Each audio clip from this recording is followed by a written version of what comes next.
nahihiya ako.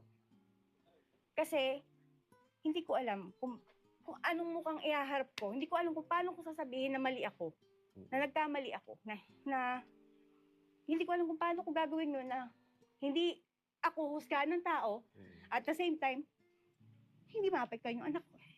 Sobrang hiyang-hiya ako. Kung ano man, yung nangyari, yung mga nasabi ko dati,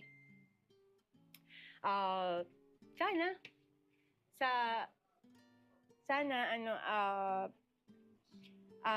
yun nga, balang araw mapatawad mo ko.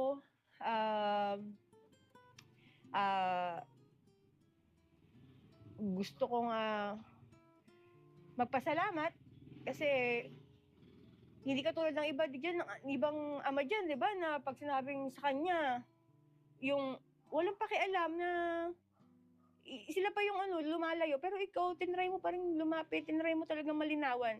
Mahal mo si Nicole. Pero yun nga, sorry kasi nagkamali ako. Dala ng kabataan, dala ng mga maling nagawa ko noon. Pati ikaw, nagulo yung buhay mo. Yun, humingi ako ng dispensa, humingi ako ng sorry. Magpatawad mo ako balang araw.